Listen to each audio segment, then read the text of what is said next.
Hello, friends, and welcome to episode 883 of the Juicebox Podcast.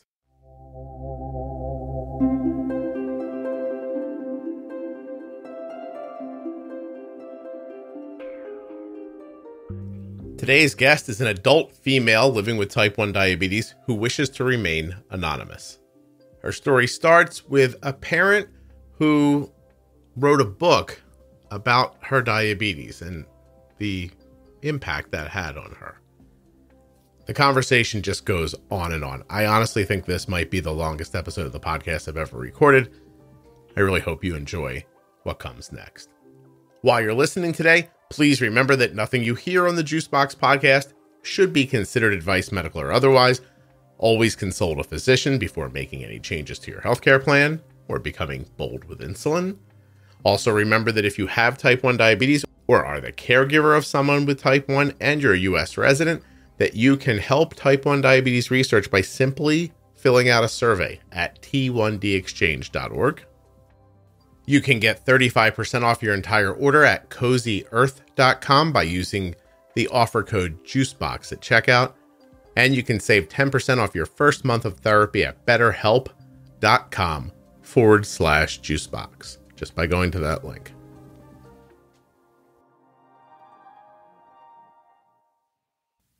This episode of the Juicebox Podcast is sponsored by US Med. You can get your diabetes supplies the same way we do from US Med. Head over to usmed.com/juicebox or call 888-721-1514 to get your free benefits check and to get started today. This show is sponsored today by the glucagon that my daughter carries, Gvoke HypoPen. Find out more at gvokeglucagon.com/juicebox. I'm going to start if you're ready.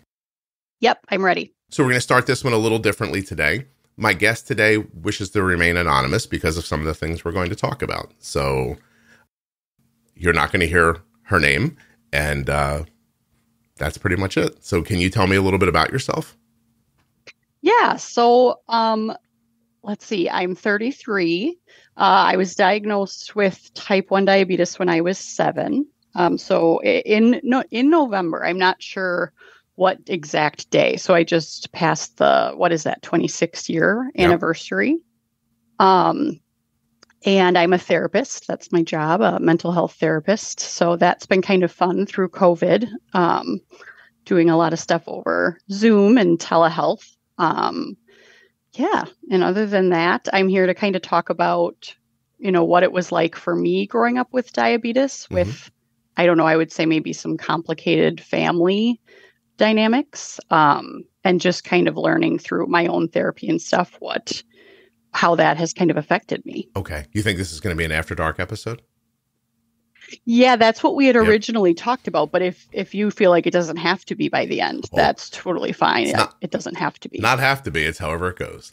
Well, we can keep your name private, but you sound like the lead actor in any number of John Hughes movies. So I think we know about where you live in the country. But that's okay. So let's pick through this a little bit. So you were diagnosed when you were 7. And you're a therapist now? Mm-hmm. Therapist. Yep. Okay. All right. So do you remember anything about your diagnosis? Yeah, I remember everything, really. It's actually kind of weird. I feel like I have very few, if any, memories before my diagnosis. It's almost like that was maybe a traumatizing part. One thing I remember distinctly is we left. When we left, I went to school and I fainted during the Pictures for Picture Day. That was what caused them to bring me in, my parents to bring me in. My dad brought me to an appointment. And anyways, that morning I had left the house that I'd always lived in. We were building a new house. I learned that day I had diabetes, and I never went back to that old house because the move into the new house happened while I was in the hospital. So, one thing that's weird is I really don't remember that old house. I don't remember what it looks like at all. And I lived there for for 7 years. But I just feel like there's not really many memories before that, but I feel like I remember things during the diagnosis and after pretty well. Yeah, so you kind of had a traumatic experience at the same time that another experience, which I'm sure not traumatic, but still would have been impactful on a 7-year-old, like moving out of their lifelong home, and all that sort of just happens on top of each other. Yeah. Yeah. Oh, that's interesting. Have you seen pictures of the first house? Yeah, I've seen pictures. And we didn't move far away. So I definitely drove past. We would drive past our old house, and I know I would be able to take you there. I know where it is. Huh. I just don't remember the inside of it. That's interesting. My sisters, I have 2 older sisters, and just growing up, they would tell stories. Remember when we would, do this in our room or in that basement? And I just don't have any sort of memory of the inside of that house, which they always just can't believe. Well, now it does feel weird. I think you have me and everyone who's listening walking through their family homes and where they've lived. Cause I don't know. When I was a baby, I lived in an apartment with my parents that I only know existed because my parents drove past and said, "Hey, when you were first born, we lived here." But I remember the second place we lived, but in fairness, they lived with my grandmother for a little bit. And that would have been a house that I kept going back to as I was older. So I don't think I remember being a child there, but I do remember the house. Where's the first place I remember being a child?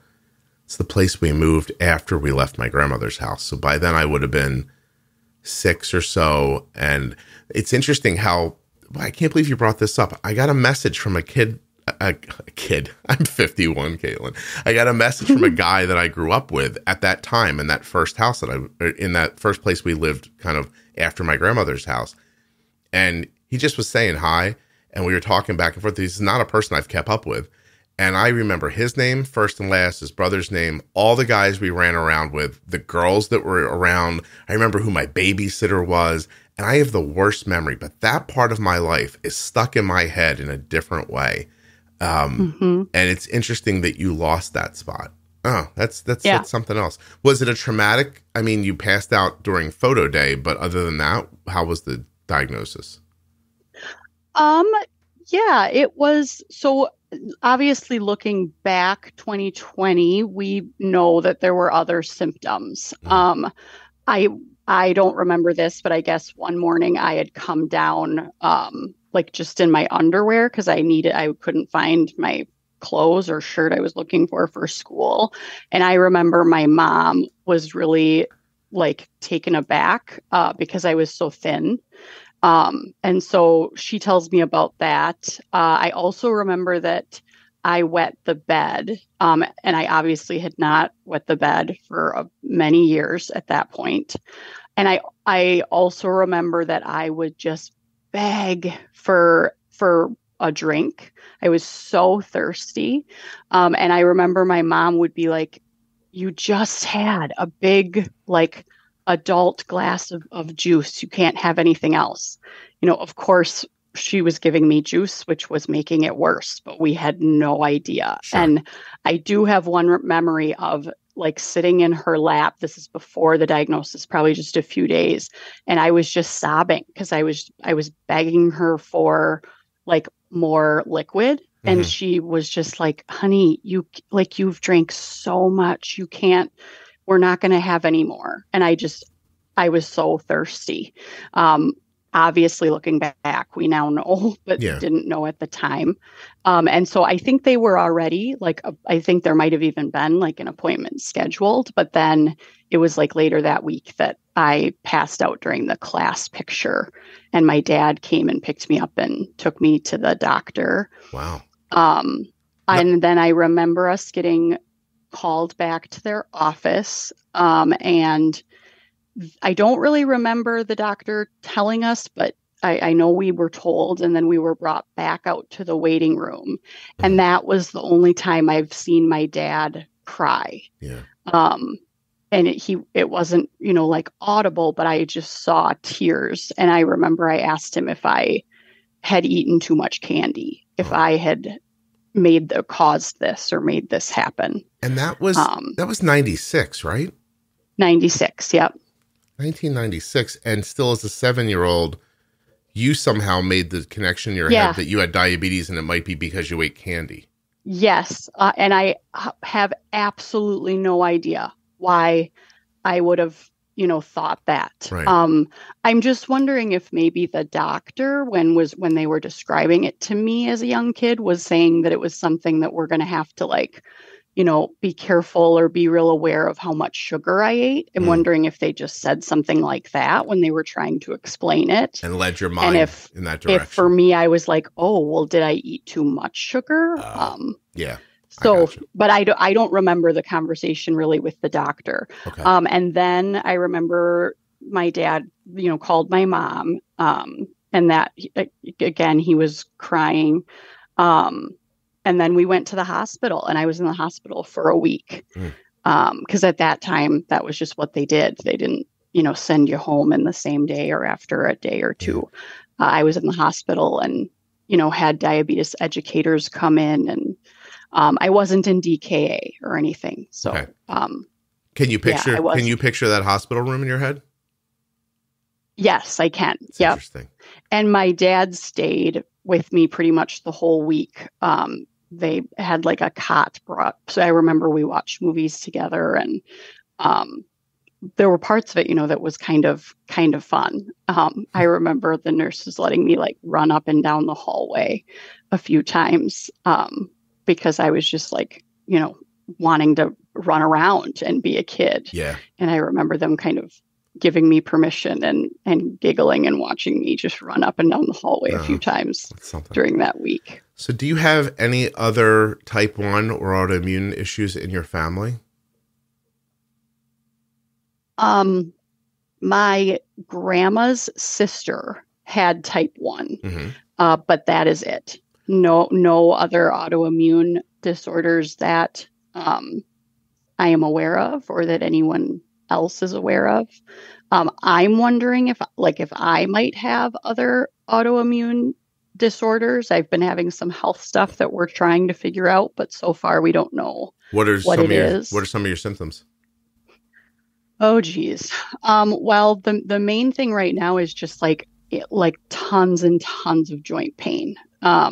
It probably started about 2 years ago where it was just, a couple joints, and it's really progressed over the last year where I really have pain in all of my joints. So I know we're talking about like doing tests for rheumatoid arthritis. Yeah. Yep. And that's something I've struggled with. It wasn't always joint. A lot of times it was just muscle, but I've wondered, do other diabetics struggle with like being in body pain? Like I feel like for a 33-year-old, my body hurts more than it should. You ever have the feeling, do you ever have the feeling that your bones hurt? No, not my bones, but definitely the joints. Just the joints. Yep. But no, not in the middle or really in between. Mm-hmm. I mean, it's a simple blood test for them to look for the markers, and any rheumatologist, it's and they'll bring you into the office. They have you do like a couple of it's like walking tests and bending. And there's stuff they're looking for that they see it pretty easily, and then the blood tests, of course, should help as well. Although there are people who have it who don't test positive for some of those things in the blood. Yeah. work. So I am calling back today because I know that a referral was put in for me to see a rheumatologist. So that's what I'm going to go do. So we haven't run the tests yet. The other thing is, if you look, I guess, this up on the internet, they're not sure if this is autoimmune. So I guess this would be the only other possible family autoimmune disorder. My dad, earlier this year, was always very athletic, still is. And he refs and umpires and is running around all the time. And probably about a year ago, he started to have just horrible joint pain, and kind of similar to mine. It was like all of it. It didn't happen one joint and then another. Like they all started hurting at the same time, which is just not really how arthritis usually presents. And he went to doctor after doctor after doctor, and they kept telling him like, you're fine. You're just getting older. Well, he finally met with I think it was a neurologist, and he was diagnosed with polymalacia rheumatica. And so that's another thing that they want me to, be tested for, because he has had that. And the good thing about that is it is, somewhat, I don't know if it's curable. It can always kind of flare up again, but they just put you on a low dose steroid for like 3 months and then wean you off. And within like 2 days of being on a steroid, all of his pain was gone. And prior to that, like there were days when like my mom needed to put on his socks. He couldn't bend. Yeah. And that's just so unlike him. So I'm not sure exactly what's going on, but something is going on. But I have an appointment here in a couple weeks. So. Polymalacia rheumatica is an inflammatory disorder that causes muscle pain and stiffness, especially in the shoulders and hips. Signs and symptoms usually begin quickly and are worse in the morning. Most people who develop it are older than 65. Rarely affects people under 50. Yep. So. Yep. So that was the one thing that when I saw my dad for Thanksgiving, and he saw me and he just said, "Oh, sorry, I just gave away my own name." That's okay. I'll bleep it out for you. Don't worry. But it's okay. But he said it.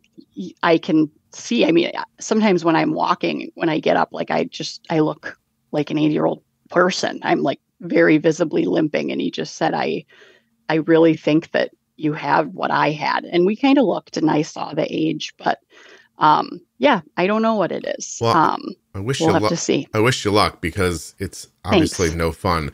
I do know, if you listen to the show, Jenny has RA, and she manages it pretty well with specific diet and exercise and stuff like that. So we actually just talked about it in a recent episode. There's a How We Eat episode that's called How Jenny Eats. So it's in there. Cool. I'll have to listen. I do listen. I've listened to a ton, although I will, like right now I'm a few months behind. I didn't listen for a while. It's okay. But so I love Jenny, and I know, but I didn't know she had rheumatoid arthritis. So that's good to know, especially if I do end up getting that diagnosis. Right. Yeah. She'd be a good person to reach out to. Okay. Well, so you're diagnosed, you're young, and I guess we want to get to your story. Obviously, people are like, yeah, why don't you start with that, Scott? But this is how I like to do this. So were there problems as a child? Was it smooth sailing and then it hit a speed bump? Like, what was your progression like from 7 through like high school? Yeah. I guess I would say that there were problems, but I don't know that I knew it or anyone would have known it at the time. I think that was what was kind of confusing. My dad is a writer, and so he ended up writing a couple books, writing and publishing a couple books for kids and people when they are diagnosed. And I was a part of that. The first book, he had me like illustrate, and then I wouldn't call it, it wasn't like an official position, but I was almost kind of like a spokesperson for JDRF in our area. I would give tons of speeches and go around at hospitals and give out the books and talk to kids. And I was on the news a couple times for it. And so I feel like I was always thought of, or people would have thought like, this is like the poster child and family for like living well with type 1. Okay. And it has taken me into my adulthood to really figure out how alone I felt in it and how much responsibility I was put in right away, and just kind of what an effect that had. I definitely am someone who tends toward the side of being like more anxious or like perfectionistic. And so I don't think that people would have known. But just processing and knowing stuff and realizing how hard it is for me to ask for help or let anyone in on the diabetes now is just, I've had to kind of process where that started and why. And I think that started right away. One thing that was always talked about as like kind of a badge of honor. I remember I can hear my mom particularly saying it to everyone, my teachers, people at church, just everyone, how, independent I was. One thing that is like distinct about me, I guess, is so I was diagnosed when I was 7, but I always gave myself my own shots and tested my own blood sugar. And my mom would kind of tell everyone that and how amazing it is that, I wanted to and always gave my own shots. And I think as a kid, I didn't know what to think of that. What I know now is I just know I had to give my own shots because of stuff that was because of our family situation. There wasn't always going to be someone there for me to depend on. And so I think I just knew that I had to do it. I have stepkids now, and as they have, come to age 7, one is older and one's younger, I just realized I would be looking at them and thinking, gosh, they would never choose or maybe even be able to like give themselves their own shots. But I had to, because my mom was not very involved at all. She was a teacher. My dad struggled. He was a writer, and then and he was doing quite well, but then the recession kind of hit, and pretty much after that, he struggled to have like a consistent job or consistent income. And so my mom was working a lot, and my dad was an alcoholic. He didn't drink daily. I would say he was, I don't know, I'm putting this in air quotes, but like a functional alcoholic, meaning that when he drank way too much. And he would, get kind of belligerent. He would be passed out. And like I said, he didn't drink every day, but he drank a fair amount, like at the very least every Sunday, was golfing or football, and he would be, passed out. And so I think I knew that even though my dad was the one who was by far the most there for me, I knew that he wasn't always going to be there. Right. And I think I knew that I had to be able to step in and not need to ask for help. Mm-hmm. Do you have a lot of the classic, like, child of alcoholic problems? Yeah. Yes, I think so. Can you, as a therapist, tell me which ones you recognize in yourself?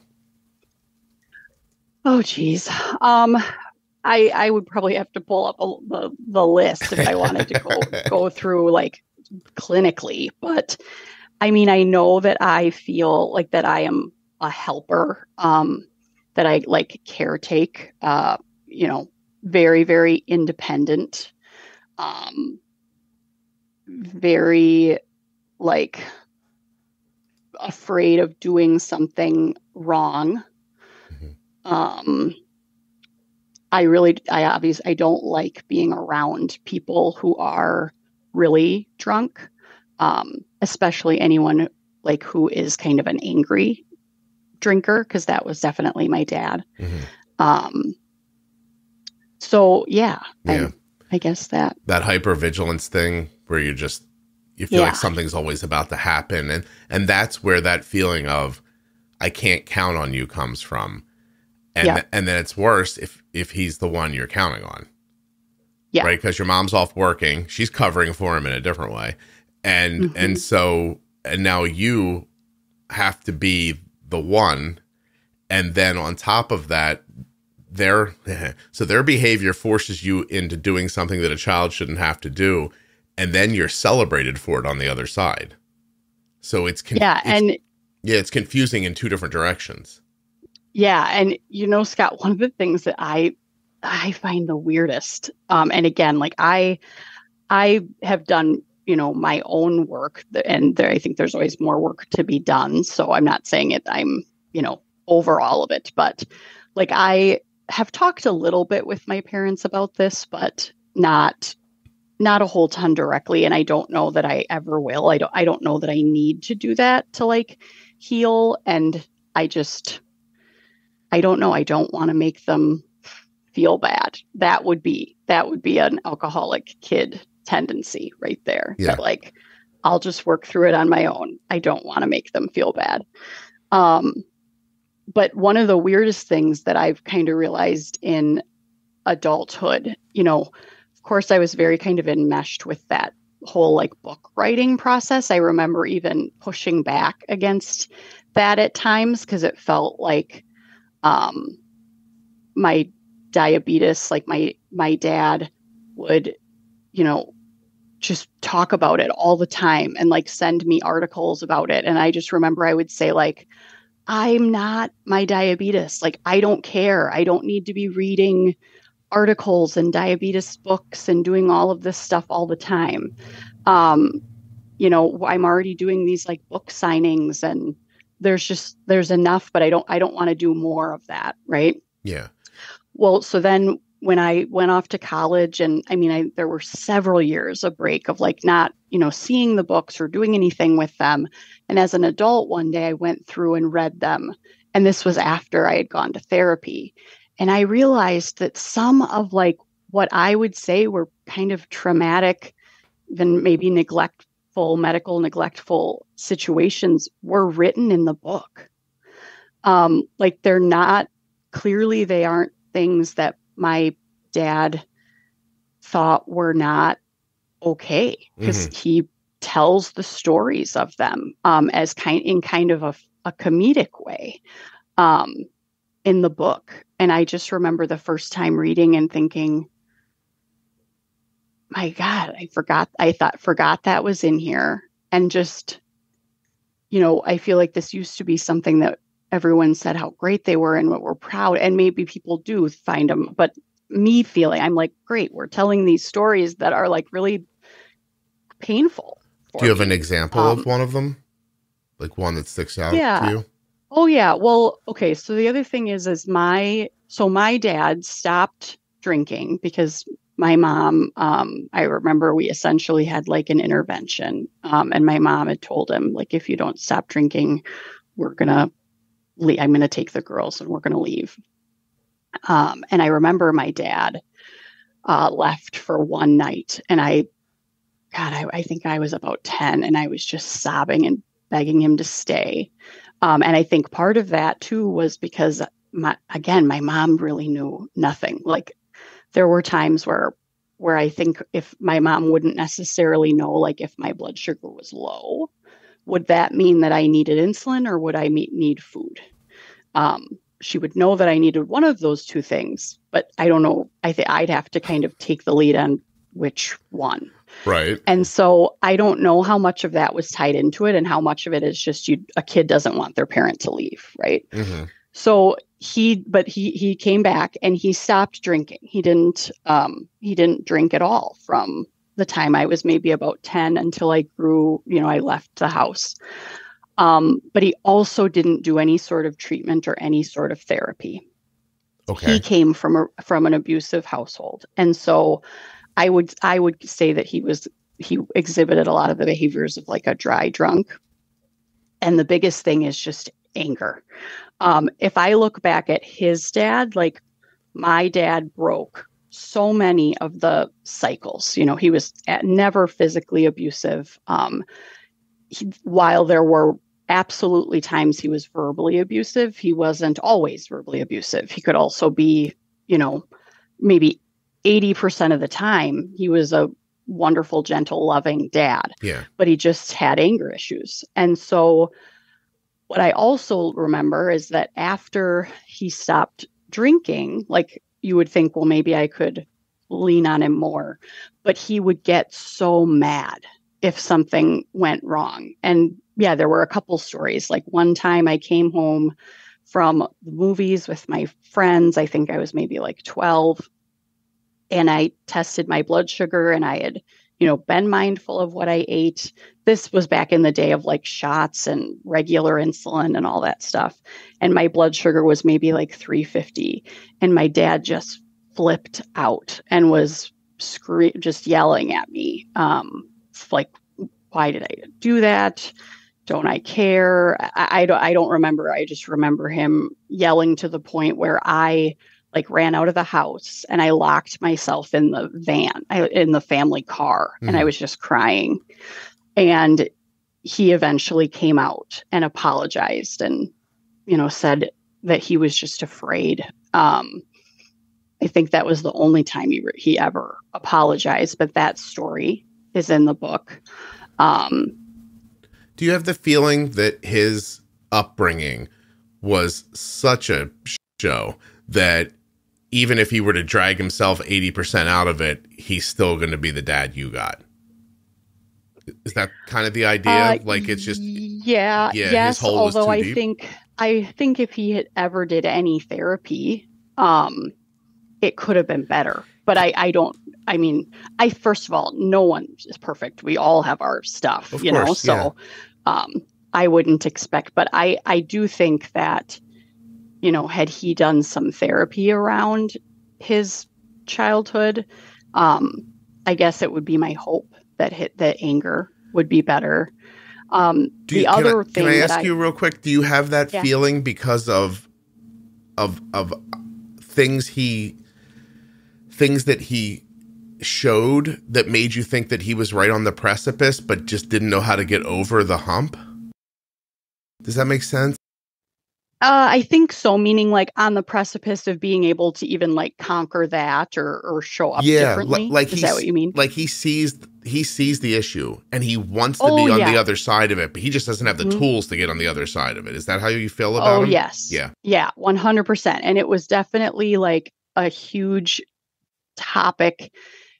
His dad was a big topic and he lived, close to us. He was like a wonderful grandpa, but he was a horribly abusive dad and husband. It was weird. It was incongruent. Like he couldn't have been sweeter and more like loving and supportive as a grandparent. And then I would hear him in the other room just screaming and swearing at my grandma or my dad. And so he would always talk about how much he didn't want to, be like his dad and how, and like he did break the cycle as far as like, he is not abusive towards my mom. My grandpa was physically abusive, verbally, emotionally, everything. And like I said, my dad was, I would say, verbally abusive to everyone in his life when he was angry, which I would say happened more for sure than like the average person. And it wasn't daily either. The other story that is probably what more, it certainly brings up more emotions for me than the other example I gave was, when I was doing my own shots. I don't even know if you would know what this is. Do you know what I'm referring to when I say that I had an injector? An injector? Huh. Hold on. I might not know. Okay. I don't even know too. Let me Google and see if what does anything even close to it come up? Well, kind of. Now, it does show a syringe. So, okay, before pumps were a thing, and when I was diagnosed, and the pens were not really a thing yet either. There were these big pieces. It was like, I literally don't know how to describe it. It was a big piece of plastic that you essentially loaded the syringe in. You pulled like a trigger back, and then you would, just put it against your skin and push the button, and it would go in super fast, and it would, press the plunger to inject the insulin for you. When I first got diagnosed, I just did the shots totally manually. When we found the injector, that was wonderful because I remember it allowed me to like reach spots that I couldn't, get all the way back with just handling the syringe. I could do all of the loading and stuff in front and then reach back and, just have to push a button and I could give myself a shot in the butt where I couldn't do that with just a syringe. Okay. So anyways, my, so this would have been before the age of 10, because 10 is when I got on the pump. And so that's to keep in mind for how old I was. We had a little dog, and, again, I'm doing all my own shots. I don't really even remember. I'm very good at math. And I think that was possibly started because of the diabetes, because I don't really think they helped me figure out my dosages either. Like, I really remember doing my own shots and drawing it up. And I do not have any memories of like my parents doing that and handing it to me. It was very independent. And anyways, on one of these times, I didn't put the injector away, and our dog chewed it up. And I was supposed to go to my grandma and grandpa's house that night for a sleepover, which I just was looking forward to so much. And when my dad saw that the injector was chewed up, he, went into one of just his like yelling fits. And he said that I couldn't go because now, I couldn't give my own shots, which doesn't entirely make sense because I did them prior to the injector, but I did like the injector. And he wouldn't buy me a new one. Yeah, you're getting punished, right? Yep. He said, like, this is your fault. You were irresponsible. Again, now using my own kids as an example, it's like I would never be expecting my 8 or 9-year-old to take out their medicine, do it, and put it away every single time, 4 times a day. But that was kind of the expectation. And anyways, I was sobbing. He said I couldn't go. He said he wouldn't buy me a new one. And he made me call my grandpa and tell him why.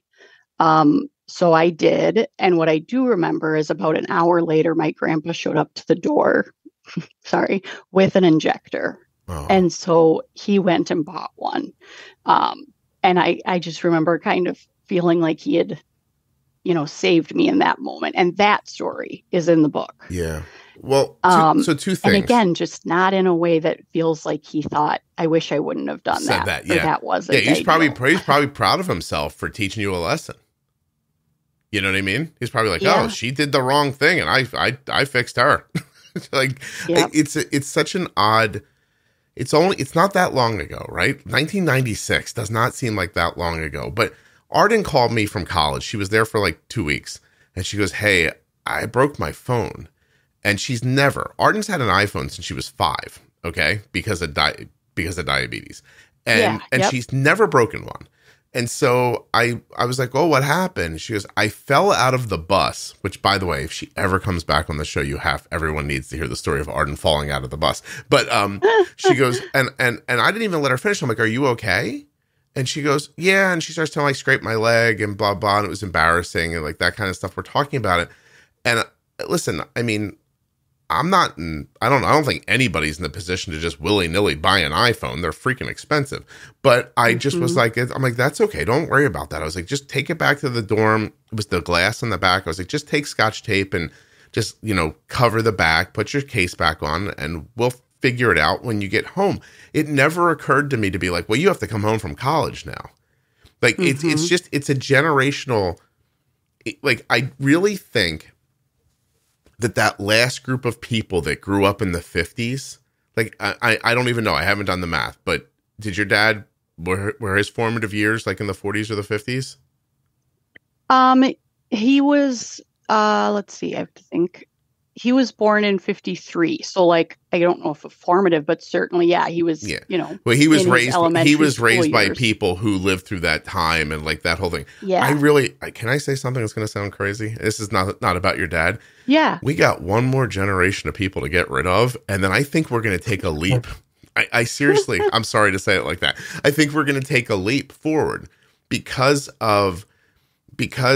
we now have a couple generations of people who did not grow up in that space where everything was like, we're all broke and we don't have any money and there's nothing that's ever good gonna happen. And like we need those people who grew up like, listen, it'll probably trend the wrong way, Caitlin. Like 50 years from now, probably nobody will be able to take care of themselves because not one person left who remembers, fighting Jerry. But but the point Boy, that's a reference that only older people are going to get. But it's there's got to be a middle ground, and I know we don't find it as a society. We usually swing back and forth pretty greatly, but there is time during the swing where you get people like you, right? Or even, you know, me, who grew up not well but recognized it, and then was lucky enough to meet a woman who, like, when my stuff would happen, like when the things that my dad would say would come out of my mouth, my wife would be like, "Yo, hey, listen to yourself.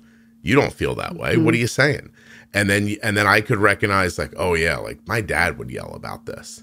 And it took me time too. Like, I'm not going to lie to you. Like, it's hard to break free of, but we're going to get into a generation of people who don't have as much to break free from. And then more kids are going to break their injector or fall out of a bus. And the response is going to be, "Oh, are you okay?" Not, you bastard, like you've ruined everything. You know what I mean? Like, because your dad didn't even think that. And you know, the way I know that is because your grandfather, who you described as, you know, your dad plus Genghis Khan, like he showed up and he knew what happened. He knew what he did to your father, and he knew what your father was going to do to you. And he showed up with that injector to put a stop to it. Don't you think that's what happened?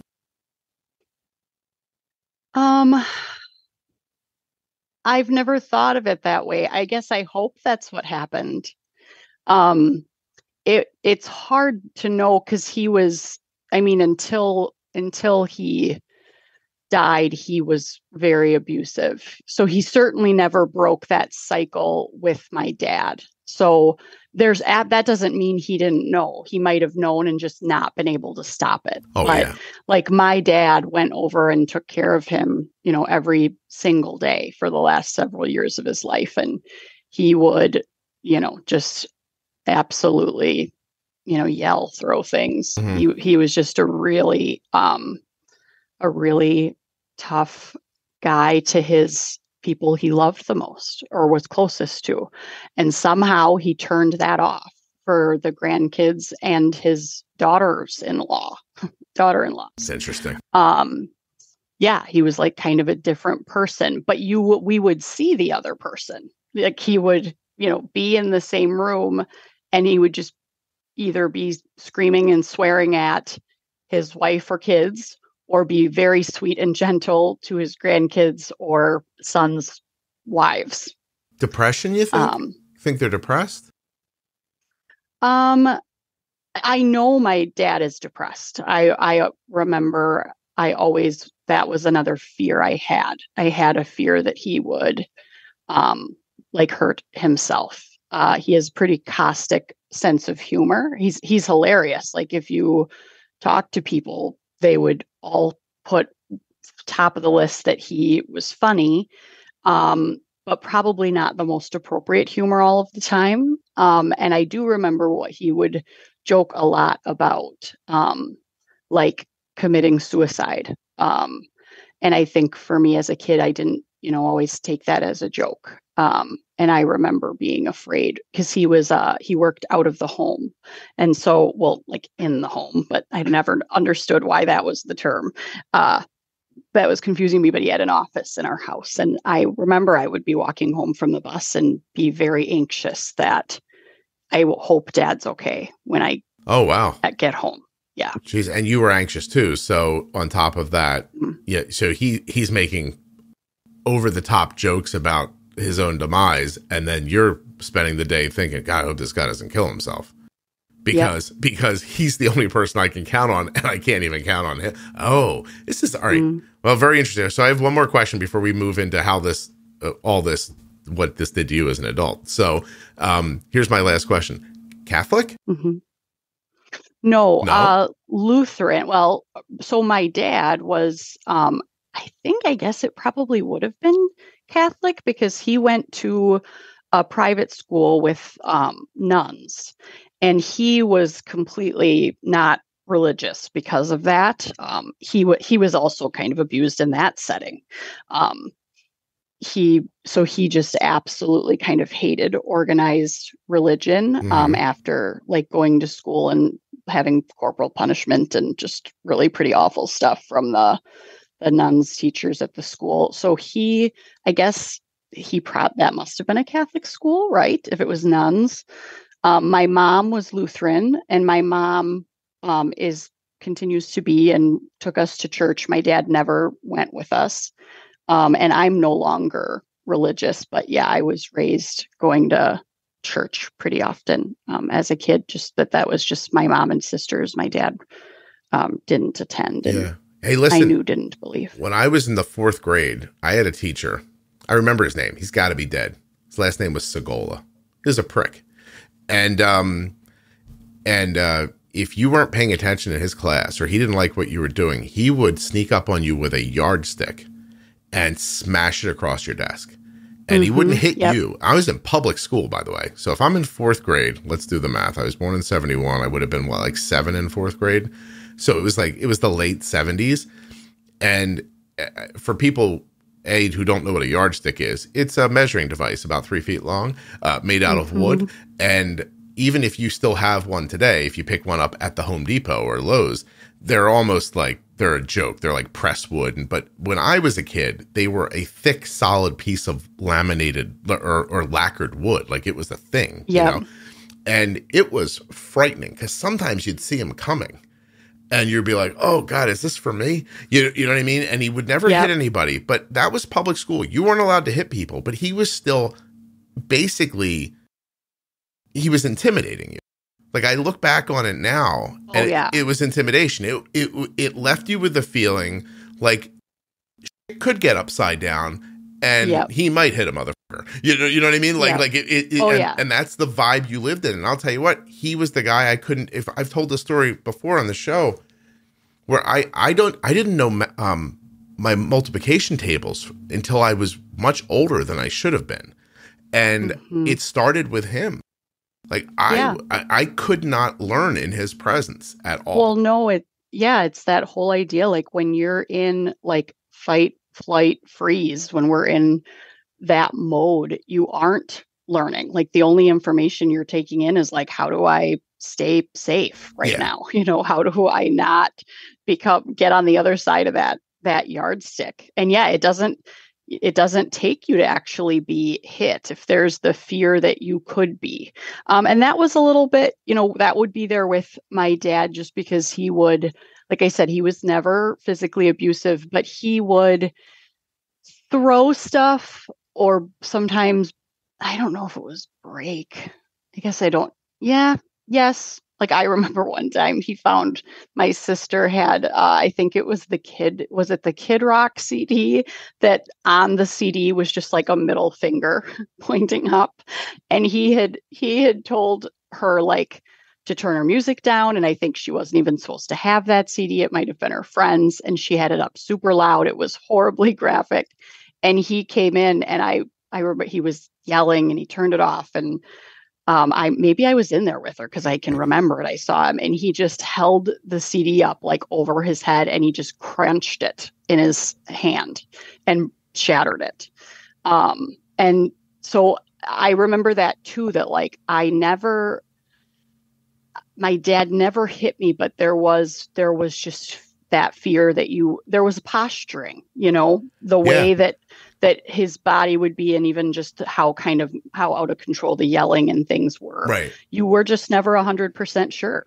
And it's easy and to you put weren't it going to take a chance. Yeah. And it's easy to put it on the individual, but the truth is that teacher reminded me of my father, and my father felt comfortable hitting me because I guess in his mind, he owned me. So, and that's what I was saying earlier. It's a slice of time. And by the way, if we go back 500 years, these stories would be the equivalent of like my story about falling out of the bus. I'd be like, oh, look how far we've come. Yes. So life is human beings are at their core aggressive, violent things, right? And we've been teaching ourselves for thousands and thousands and more years to walk away from that. And it's easy to be born in this time and say like, this is what the world is, but this isn't what the world is. This is what the world's become. And you have no, when you're born and you become, aware of your surroundings as you get older, you just think this is how the world's always been.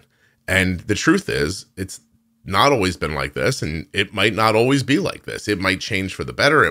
It could ebb for 50 years and get worse and then come back again. Like, you don't have context for the big picture, the real big picture. And so it's like, I feel like as much as we're talking about your father and his grandfather, we're just talking about society at that time, really. Oh, yeah. Yeah. And it just follows the paradigm shifts, throughout. And my goal is always just like to kind of see, maybe your parents or your upbringing clearly, and then improve a little bit, if you can get an inch better, which I think he absolutely did from his parents. And if I can, be an inch better with my kids, which I think that I am, certainly try to be, then I think that's kind of all we can do. That's our best as humans. Yeah. So that's my goal. Well, the Flynn effect, the idea that people's IQs have been increasing over time, that the IQs increase over time. Even in that situation, when you find yourself in a social situation and you think, God, that person's not figuring this out, or, my neighbor's kind of like seems dumb sometimes, or whatever. Like, those people may just be 2 generations behind you on this path to human beings becoming more intelligent as we develop. And it's not like your neighbor's not dumb. They're not at fault. Like, they didn't do anything wrong. They literally just may have been 2 generational cycles where they got unlucky and some dopey people made some babies together. Like, you know what I mean? Like, it's not, it's no one's fault. And it's what it is. It doesn't excuse it if your neighbor sets your fence on fire, right? Like, you still should and would be upset. But as a thinking person, if my dopey neighbor set my fence on fire, my first thought would be put the fire out. My second thought would be, well, this doesn't surprise me. Now if my neighbor on the other side did it, I think, well, that must have been on purpose, because that's a bright guy. He couldn't set his fence on fire by mistake. And that's the same thing with this parenting stuff. And I only have context for it because I grew up with a guy who was like, listen or else. It doesn't matter if I'm making sense. It doesn't matter if you want to do it or if I'm saying the right thing. We're going to do what I say. And if we get to the point where that falls apart, I will yell at you or hit you until you fall in line. And I'm assuming that's how he was raised. And he was probably because I know my dad at his core, he was a sweet guy, but this person that I told you that I talked to from my past, in this short back and forth we had, he said, when we were kids, I was scared of your father. And I thought, oh, that's interesting. Like, how would he know? You know what I mean? Like, he wasn't in my house. Like, I was scared of my dad, but why would other people have been? And I thought, you brought it up and you made me think of it, because he's projecting himself to be scary. He wants people to cower around him. I don't know why. I don't have time to figure it all out, Caitlin, but that's the truth. And now we're a couple of generations beyond. So, okay, I'm so sorry. This is really interesting. Do you have more time than we booked? I apologize. Yeah, I do. Yep. Oh, great. So how did this disaster impact you and your diabetes? When you have diabetes and use insulin, low blood sugar can happen when you don't expect it. Gvoke HypoPen is a ready-to-use glucagon option that can treat very low blood sugar in adults and kids with diabetes ages 2 and above. Find out more. Go to gvokeglucagon.com/juicebox. Gvoke shouldn't be used in patients with pheochromocytoma or insulinoma. Visit gvokeglucagon.com/risk. I'm going to tell you about one of the better decisions I made last year. I switched Arden's delivery of her diabetes supplies from where we were getting them to US Med. And US Med is more than edging out the service that we were getting from that previous company. Right from the comfort of your home or office, you can join over 1 million satisfied customers who rely on US Med for courteous, knowledgeable, and trained customer care. And their representatives are going to keep you up to date with your medical and diabetic supplies, all delivered right to your door. usmed.com/juicebox or call 888-721-1514 to get your free benefits check right now. US Med features a litany of things that you're going to love. How about an A+ rating with the Better Business Bureau? They accept Medicare nationwide and over 800 private insurers. They carry everything from insulin pumps and diabetes testing supplies to the latest CGMs like the Freestyle Libre 3, the Dexcom G6, and a little bird told me the Dexcom G7 coming very soon. They always provide you with 90 days worth of supplies and fast and free shipping. Better service and better care is what you're going to get when you go to usmed.com/juicebox. On top of all of this, US Med is now dispensing Novolog Insulin Aspart and Humalog Insulin Lispro through their pharmacy benefits. What are you waiting for? usmed.com/juicebox, 888-721-1514.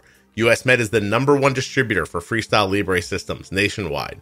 They are the #1 specialty distributor for Omnipod DASH.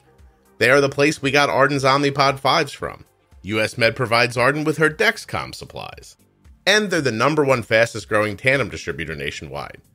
I mean, I guess I could say it again, but are you just already online getting it done? Are you even listening to me anymore? Or have you already called 888-721-1514? Don't like the phone? usmed.com/juicebox. The other day I got an email from US Med and it said, you want some more supplies? I guess it was time. And I said, yes. I clicked the button and then they just showed up. You want to do it like that? It's pretty damn easy. usmed.com/juicebox.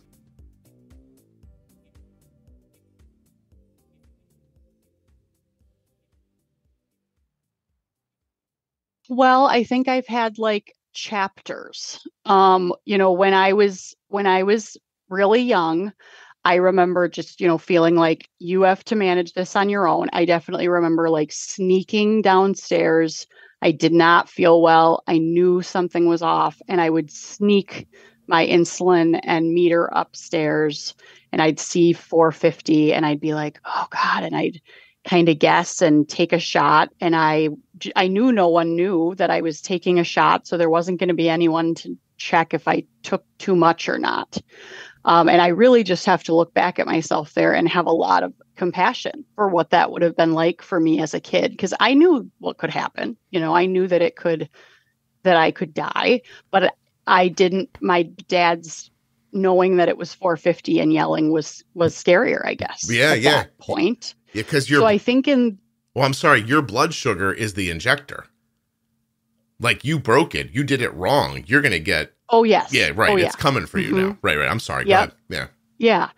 So I think during those years, my blood sugars were, as okay as they could be on shots with older insulins and with a 7, 8, 9, 10-year-old making the majority of the decisions. Mm-hmm. I think, my A1Cs were 7s, 8s. And then I would say I was probably really burnt out in high school. And college, I would go a long time without testing my blood sugar. I think sometimes I would maybe test my blood sugar like twice a week, honestly. I took insulin. I didn't not take insulin. Right. And I guess I was just kind of guessing. My highest A1C ever, I'll never forget it. And it was in high school because, this was also the time when they couldn't like download meters. Sure. You had to write everything down, right? And my my dad would say like 2 weeks before my endo appointment, here, like go through and write all your sugars down. And I would act like I was going through the memory on my machine, but there wasn't anything in the memory on my machine. So I was just like making them up. And of course I'd put in some highs, I'd put in some lows, like trying to make it, but then real. Again, here's the perfectionistic part of me. So most of the numbers were pretty good. And I went to the doctor and I really liked my pediatrician. And he said, like, I don't have any changes. It looks great. I think I was maybe like 14 at this time. And then I got a call the next day from him, the doctor. And he said, so your numbers make no sense with your A1C. And it was my highest A1C that I've ever had. I think it was like a 9.8. Mm-hmm. And he said, like, I don't believe those were your numbers. Like, why are you lying? And I said that I wasn't. That was another thing, like, lying in my house. If you lied. And that kind of also meant just not having boundaries. There are things that I now feel like that's not a lie. That's just an okay boundary to have. Yeah. That I don't need to tell you that. Right. But so I remember like crying on the phone and saying that, why they didn't match is because I really only started to test my blood sugar before my appointment, and that I was being really bad at like managing it. And he said, I'm not going to tell your parents this time, but you need to know that if this happens again, I will have to talk to them, and you need to make these like changes, and like, this is your health. And so again, I think I stepped it up a little, but not a lot. It was just kind of don't die. I also developed an eating disorder in high school. So, and I had a best friend who I met at diabetes camp who just happened to be in my town. We hadn't known each other before that. And she actually she developed like diabulimia and I never did that. That was too scary for me to purposefully keep my blood sugars up and not take insulin to lose weight. I was just more standard bulimia.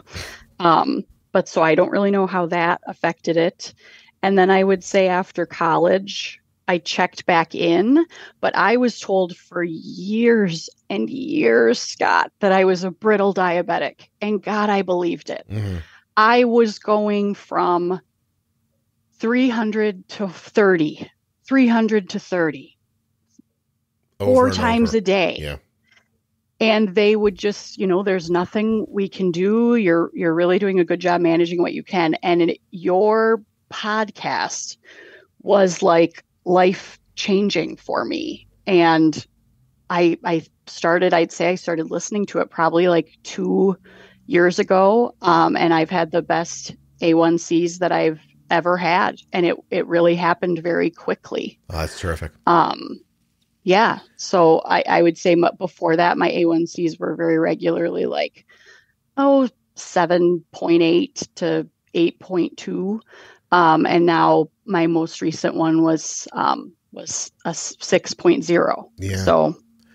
So you would say that basically a generational concept of how to raise people put you in a position where you weren't comfortable being honest about what was going on because of fear of retribution somehow. And then that translated into your medical life as well. And so, yeah, right. So like you're not going to tell the doctor what's really going on. Maybe you're not afraid of the doctor, but you're definitely afraid of it getting back to your parents. Do you think the doctor knew when he said, I won't tell your parents this time? Do you think he knew that you'd be in trouble in a way that he didn't want to have happen to you? Or do you think he was trying to do the thing where he's like, well, I'll befriend this person a little bit, make them feel like I'm on their side. Maybe I can get them to do what would be good for them. Yeah, I think it was probably a little bit of both. Mm-hmm. I don't think he would have had any indication from, he knew my dad. My dad came to all the appointments. And again, if you didn't live in my house, wouldn't have known. You would not know this. I had a conversation not that long ago with that friend I was talking about. And, I've moved away from my home state. And so I don't live near her anymore. And we just catch up from time to time. And I didn't really realize it, but I kind of opened up about this stuff to her for the first time, and she was just shocked. She was like, I cannot believe that was like what it was like. Like my parents would be like, why can't you be more like you her with her diabetes? So he is a very, funny, charming, likable guy. But I do wonder if he could tell from my reaction. I just don't know if he knew if it was justified fear or not, or if that was just me having anxiety or being perfectionistic. You looked afraid. Okay. But he probably, I do think he could tell that. I don't know if he knew that my parents would react bad, but at least I thought they would. Mm-hmm. And so he was like, okay, this one time, as long as you promise me you're going to do this, I'm not going to involve them. But know that if you don't, get it under control or change it, I will have to. I felt happy for you and kind of proud of you when you said you don't live in that state anymore. It's a big thing for a person who grew up the way you the way you did to move away. That's a big deal for you. I am the only one who doesn't, and I live close enough where I can drive home, but it's like a 6-hour drive, and so I do it a couple times a year, and everyone else in my family still lives there. And I can just say that I am a much healthier person having the space.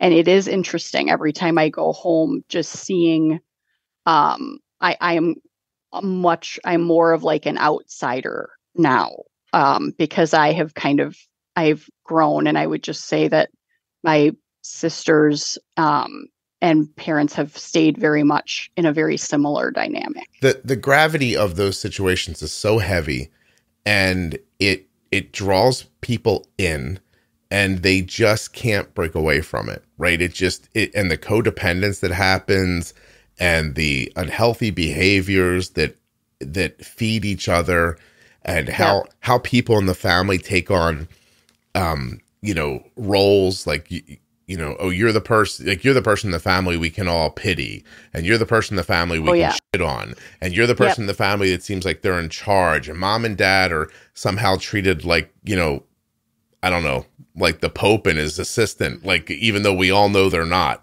And it's really interesting. It happens. I mean, everyone listening who has something like this going on recognizes that in their family. Like this just disaster that everything is, that everyone pretends is normal and okay. And then when they kind of can get away from each other a little bit for 5 minutes, and all of the pressure to act the way you think you're supposed to act and do the things you think you're supposed to do, as soon as you get away from it for a little bit, you can look and say, oh, that's insane. Like I shouldn't be near that. And then some people have the ability to break away from it and some don't. Yeah. And then even when you're away from it for a long time, if you're not real careful, in our case, we're a family of 5. If 4 people, you go home for Thanksgiving or Christmas and 4 people are still playing those same roles. Yeah. If you're not real aware of it, they will, I think, very subconsciously, but kind of do everything to pull you back in that role. Oh yeah, yeah. Like that's a tractor definitely beat. Something I'm always mindful of. And there's times where I'm like, oh yeah, I totally fell back in the role of being like the sick one that everyone can, kind of feel bad for, but yet at the same time blame, and it must be your fault that this is happening. Do you think? Go ahead. I'm sorry. Keep going. I just don't want to lose my thought. I would just that I can, and then there are times where I feel like you did a really good job not, this was a time where you could have, like, you felt like you should say this, but you didn't. And you like stayed a little bit more true to who you are and want to be today. And, it's crazy how quick that stuff can come back too. Do you think that everyone's family, it's a spectrum? Like, is there an amount of this? Maybe not the abusive stuff, but like, is there an amount of crazy in every family? It's just that at some level, it's just expected because it's human interaction and family dynamic and stuff like that. And then the alcoholism and the anger and the aggressive stuff just kind of pushes it to another level. Like, or do you think that somewhere right now, like I don't know, Wally and the Beaver and their parents, and they exist somewhere? Or do you think that doesn't exist? Yeah, no, I think there is a level of dysfunction in every family. And I think that's just because I think every human has, I always tell my clients, we can all be awesome and we can all be assholes, like throughout our day to day. And so I think that there's a level of dysfunction, but I agree there's absolutely a spectrum. And obviously, like, abuse is on the more extreme, intense end of the spectrum. Yeah. But I think that there's a level of dysfunction. That's why I think, like, everyone can benefit from therapy at some point. I don't think there's any sort of like shame in going to therapy, or I think it's part of kind of like seeing things clearly. Mm-hmm. It's a weird balance, right? Because aggression, I mean, there's a time in history where if you weren't an aggressive person, you weren't gonna make it. You know, and so that's built into you. And now you could say in certain parts of the world, you don't need to be aggressive to make it, but there's still places where it matters. Like, I joke about it when I talk about the podcast, and I say, like, the podcast is really, it's very successful and very popular, but it's that way. There's probably a number of reasons. And I'm sure that people who are helped by it would think, oh, the content's great, or Scott, you deliver it well, or anything like that. But, and that's not true. But part of the reason why it's successful is because I'm incredibly, I want to win. I am very competitive. And so I know I have a thing, like, if I was the coach of the worst football team in the NFL, I'd still want to win, but I'd understand if we lost. But if I was the coach of the best team and we didn't win, it would make me crazy. And like, I know, and I know this podcast is the best team in the NFL. And so I go out there with it every day with the intention of playing perfect football, running up the score, and making everybody else around me know that you can come and play with me if you want, but you're not going to win. And like that feeling is probably the aggression that my father pushed at me, like, be strong, don't back down, like that kind of stuff. I've probably just translated it into a modern world, and I'm using it in a modern world. And when I was younger, I can see where I would have just done what my dad did. Like, I could see where I could have been like a yeller. And I did for a little while when my kids were really young. It was my first inclination. And like I said, Kelly's the one that was like, this isn't what we're doing. And I was like, and it took me a little bit, but I was like, okay, it makes sense. But like, the last time I raised my voice, I can't even remember when it was now. Yeah, I'm the same way. And for me, my inclination has never been to yell. And I kind of have always told, like, like partners or people I'm with, I cannot do yelling, and I cannot do swearing at people. Like, those are things that I will, I guess if I was being real, it's probably technically like a trauma response, but I can't deal with it. I won't put myself back in that situation. And so, and that's what common, like, when you have had some abuse, there's generally like kind of two, you either will recreate it, and that's not of any like fault of anyone's either. This is just, I think, the human response, but you either, this is what you've learned, and so you unintentionally, even maybe you're doing it and you hate it, you recreate it. Or I think sometimes people can, somehow do the opposite. And I don't know what makes you one or the other of that in that group. Yeah. But there is something like, I really don't think, and that I have yelled at. Now, they're not my biological kids either, but they're here 50% of the time. And I've been in their life since they were really, really young. So we're very close. I'm very involved, but, I just don't yell. But I remember that being just such a thing in my house that I hated. Yeah. That I think in some way it clicked that, like, I don't even function well. Even if I'm the one who's yelling, I don't think I would function well in that house. It's interesting. So I'm thankful that isn't a natural inclination of mine. Yeah, you'd probably make yourself upset. Seriously. You'd probably be doing something uncontrollably and making yourself upset on top of it. It's funny. I have two younger brothers, and we all grew up in this. Well, I grew up, I probably got the most of it. And then my father left when I was 13, which made my one brother 8, my other brother 3. And then I basically raised them, you know, because my mom went to work. And like my middle brother is, he's very emotional, kind of, and reserved. And so if he gets upset, he kind of keeps it to himself. And my younger brother does the like, listen, if this is going wrong, like screw it. Like just like he'll walk away from it kind of thing. Like, you know what I mean? Like he won't get involved. And I don't know how it makes him feel. I was the one who fought back, but I think I fought back because I'm adopted. So I think the way I think is different than the way that my family thinks. But I also felt protective of my mom, who was clearly she was clearly scared. And my brothers, like I felt like you almost start acting like a human shield.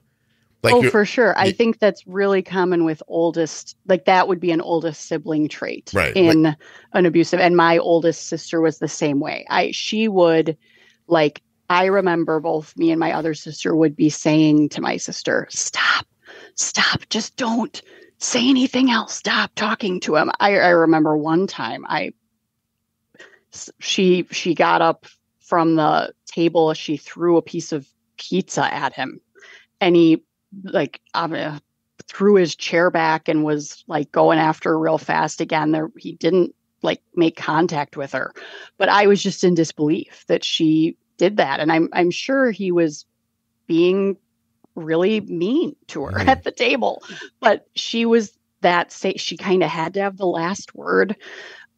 She would, jump in there and say things that I'm just sitting there going, it's true, but you're making him so much more angry. Shut up. Yeah. Stop saying that. Stop doing that. But I think that was the same thing. It was her way of taking on the intensity of, maybe protecting us. And then I think there's also that trait when you're an oldest, you're kind of in some ways parentified and you're used to telling other people what to do. So you have that like, sometimes more of a little bit of like a know-it-all, part of you. I tell you, for me, it also, I started seeing, I was like, I'm making more sense than they are.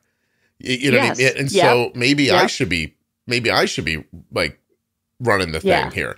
And it is a little like in that movie too, where there's 10 people in a room and they've got to get away and they're all going to die. And one guy's like, I'll run in the other direction and wave my hands over my head. They'll shoot me. You guys can get away. Like it feels like that sometimes too. Like you look over at people and you're like, listen, this is a mess. It isn't going to get any better. At least if there's going to be shooting, maybe I can concentrate it over here on myself and save everybody else from it. But I don't think I saved everybody else from it. I just, in that moment I might have, but I wasn't with them constantly. I'm sure they got it. Oh yeah. There's no way that you could have, and that's also kind of a burden of the oldest is I think they feel like they should maybe be able to do that or want to do that. And even if you're there all the time, you can't shield all of that, So yeah, I think too, just like going back to, you said like, how has it affected me? I think the chapter I'm in now is just trying to figure out how to include people around me, because I think I still feel very alone with my diabetes. But at this point, I think that's pretty self-inflicted. At least with my current people, like my boyfriend and his kids, it's not self-inflicted with my parents. That's still very much, I remember when Dexcom like Share came out, I had just mentioned to them when I was home, like, if you guys ever wanted, like you could see my blood sugars. And I hear people on here talk about like adults who have people following their blood sugars. And that was such a foreign concept to me. And when I brought it up to my parents, they both instantly looked like a deer in headlights and were like, nope, we want nothing to do with that. You're standing there as an adult, basically like a little kid going, hey, if you want to prove that you love me, you could. Yep. And they're like, no, thank you. Yep. It definitely reinforced like, okay, so you don't even want to be on there in case, I'm in another state and you can see that my blood sugar's 30 and I haven't responded or done anything. And it stayed that way for a long time, good to know.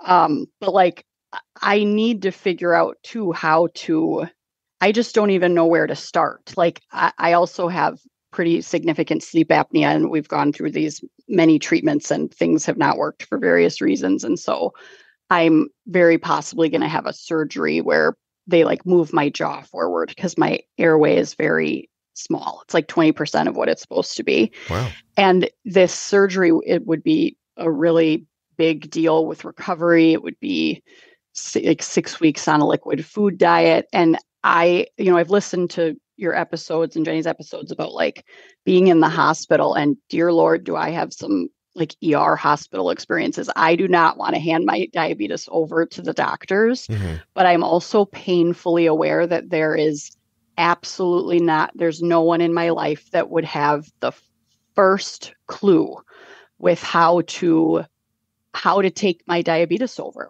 for a day or 2 or 3. None of them would know how to work my pump or how, what I would need.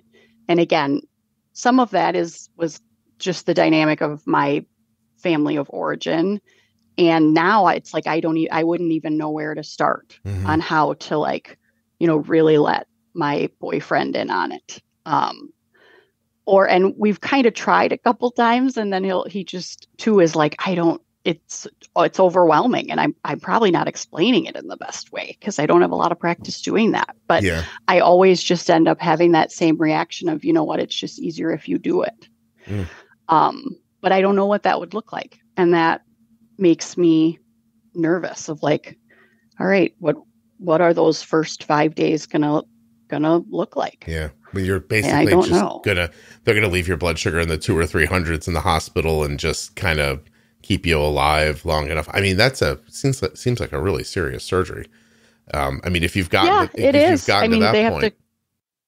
They have to, your top jaw is attached to your skull. So if they're moving that forward, they're like cutting that off and reattaching with hardware.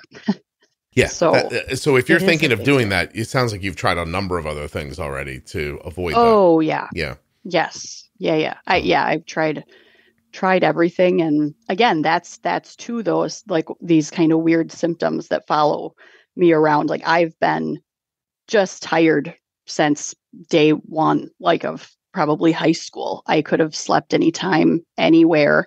I always get my thyroid checked. I've listened to your episodes on that too. And I really don't know. Everything always looks normal, but I know that doesn't necessarily mean that it is either. So that's the other fear is, maybe part of it isn't the sleep apnea. And what if I go through all of that and it doesn't fix that? Well, tell me, if I'm still tired. Do you know what your TSH is?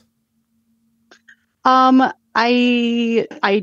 like not off the top of my head, but I know it's been tested and they tell you it's in range, quote unquote, within range. Don't do that. Go find out what it is.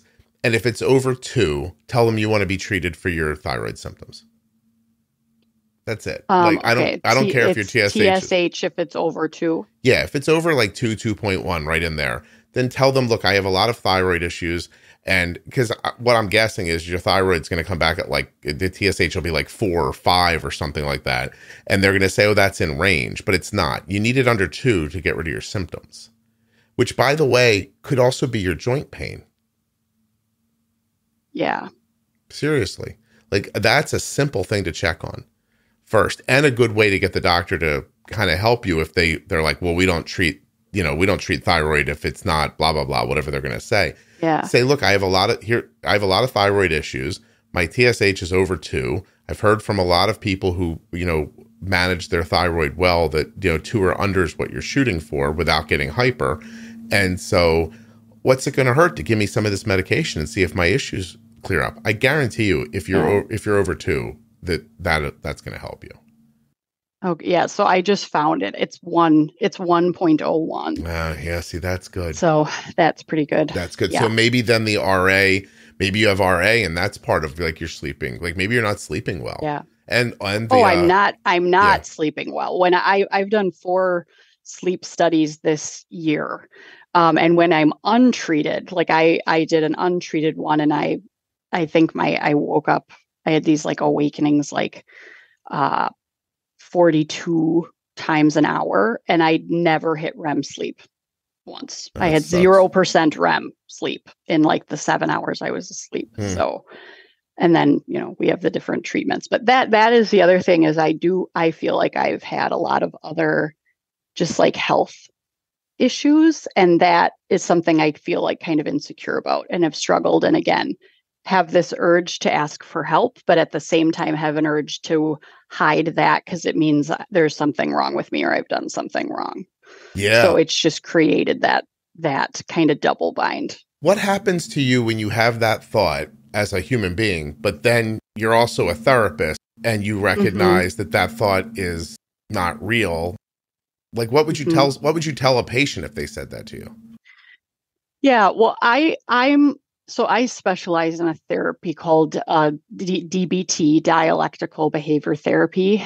And there's the deeper work in individual, and then there's this whole set of skills. And it's like a lifestyle, and I use it all the time too. The skill would technically be called opposite action. It happens to me all the time where I'm aware, like I have my thoughts, I kind of check them around facts. Do they fit the facts? Or are they effective? Because sometimes your thought fits the facts, but it still is not, it's not an effective thing to meet your goal or to meet your needs. And then you have to, you challenge that both behaviorally and cognitively. So when I notice myself doing that, I very much try to reach out and ask for help, while also validating those insecure thoughts and knowing it's okay that you need help. And I think I do have a lot of other health stuff. My body is constantly fighting to be in equilibrium where a lot of people's bodies are just there naturally. Yeah. That has to have some lasting, effects. And so, just kind of validating that. But just like any human, sometimes you know what you should do and you're not always successful following through. Well, for sure. I mean, that's not to say I have 100% success rate. But that's the goal. Yeah. What I try to do. Yeah. There's the truth of the matter and what you're able to accomplish. Yeah, I mean, if everybody could just take the truth of the matter and march forward with it, then we'd all, be at the right, body mass index, and we'd all be getting the right amount of exercise, and nobody would eat a Dorito and the whole thing. So, but it must be a little more frustrating when it's within your professional realm to have a thought that to yourself, you could say, this is not a real thought. I shouldn't be doing this. This is a fragment, a leftover thing from how I was raised or something I experienced. And if I could just drop it on the floor and leave it there, I'd leap forward. It must be different to experience it and know it and not be able to do it than it is for the regular, a layman, to experience it, not know what's happening, and just think this is life. Sure. Yeah. I think that's definitely true sometimes. I also think that because I've done my own therapy and I am a therapist, that I also kind of am a little bit, maybe I try to be more skilled in also just self-compassion and kind of accepting my humanity and flaws. And so you're totally right. I have absolutely had the thought of frustrating, what to do, but why aren't you just doing it? But I would also say that there's just also an awareness of that it's okay. And telling yourself that, or being frustrated or beating yourself down, is you just kind of more tapping into your mom or dad's voice of telling you screwed up again. And that's not going to help. You didn't screw up, you're human, and you're not going to be perfect. Stop even chasing that. You're setting yourself up for failure here. It's so crazy how differently you can put people in the same situation and how differently they come out of it. I mean, I'm nowhere near perfect. And I'm sure I have impacts from how I was raised that are not healthy for me. But overall, I do think that part of it turned me into a fighter. And and how do you get lucky like that? How do you get turned into a fighter instead of a person who cowers? Or it's just, it seems so random. It's nothing I did on purpose, for certain. It's just my natural responses. I don't know if I've told this story on the podcast before where and my dad just wanted me to agree with him about something, sort of your sister in the pizza. Oh, yep. Yeah. Yes. Right. Yep. And I remember. Yep. And I didn't give in. And to the point where I was like, oh, I'm going to take a beating here, but I'm still right. Like, why would I just not do what your sister, like what you were telling your sister, like, just stop. Like, why didn't I just look at him and go, hey, you know what, man? I thought it over and you're 100% right. Like, that seems to be what you want to hear right now. So like, let me give it to you.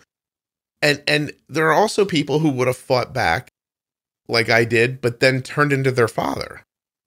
Like it's all so much dumb luck. If I don't meet Kelly, if like things don't happen, if I'm not able to kind of like elevate my job situation as I go on, like I could easily be a guy working in I don't know if people really pay attention. I mean, I talk a lot, so it's hard to remember everything. But it's Kelly recognizing who I was beyond my circumstances. That really saved my life. Yeah. Yeah.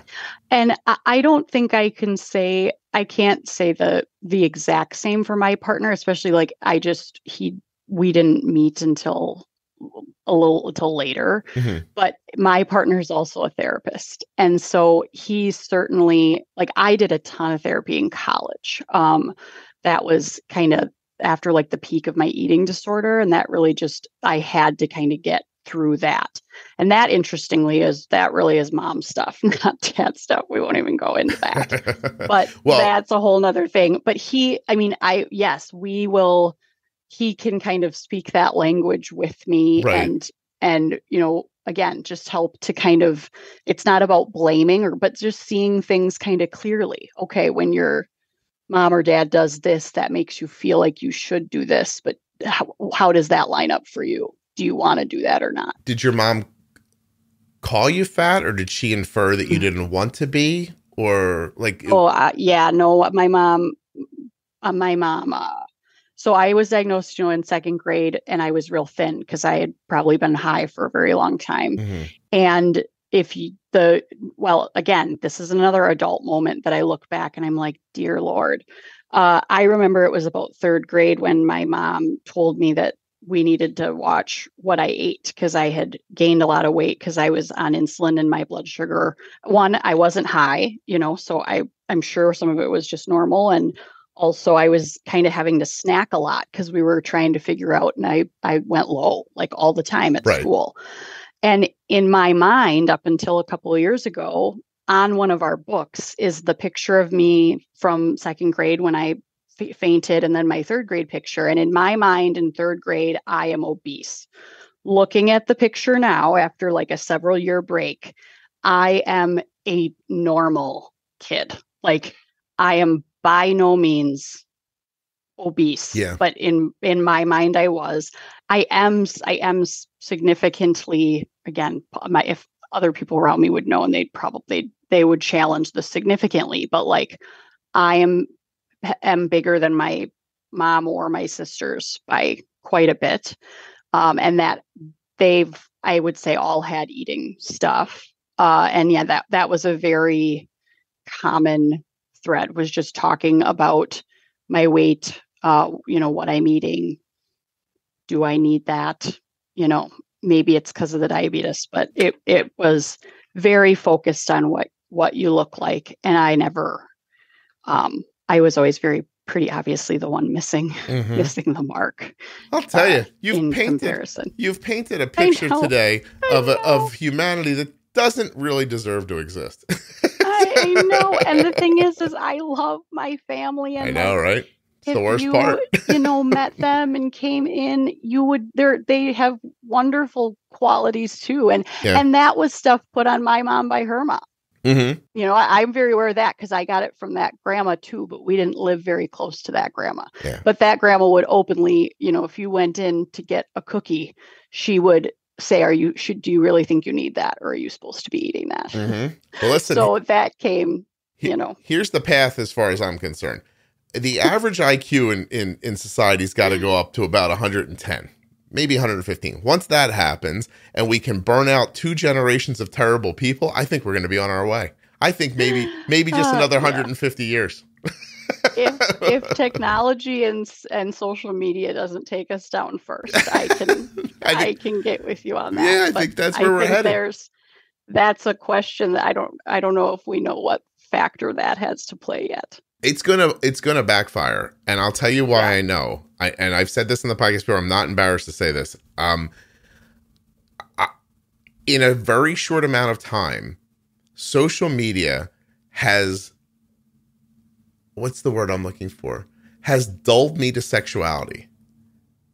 Like when I was, here's what I mean by that. When I was 15, if any girl, I don't even care if I would have found her attractive or not, like she's in my personal preference or not, would have stood and made a video in a t-shirt without a bra bouncing up and down and showed it to me, I would have been like, the world is a perfect place. I and this video are going to go off and live happily together now. This will be enough for me. And instead, it's so pervasive at this point. It's interesting. It's having the opposite effect.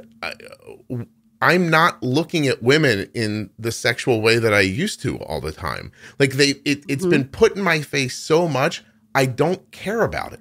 Yeah, you're like desensitized. I am desensitized to it at all. Like something that would have just made me in the past be like, oh my God, how have I been so lucky to be in the presence of this situation? Now I see it, and it's not constant, but like when I see it, I'm like, I don't even care. You ruined boobs for me is how it feels. Yeah. But at the same time, I think the double bind in that is that like having so much social media for many, many people has also fueled this like extreme seeking of and need for external validation. Mm-hmm. But yet you're describing what I think is very true, that a lot of people like we keep having to up the ante to even get any validation because people are desensitizing to it, but we're also like seeking it and feeling like we're not okay unless you have enough likes or, gone viral or whatever else, or use filters to make sure our pictures are,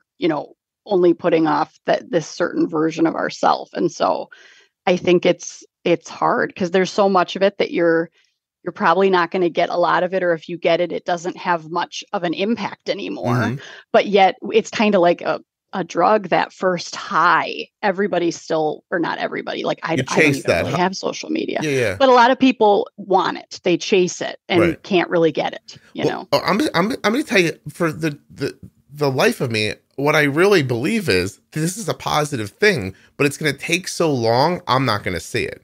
But what I mean is I think somehow this is going to level men and women out. Like, how we're always, listen, I don't think this is like objectifying women and like that kind of stuff. I think it's going to level it out. I think there's going to be another generation of men that comes along that's like, yeah, I saw that. I'm good.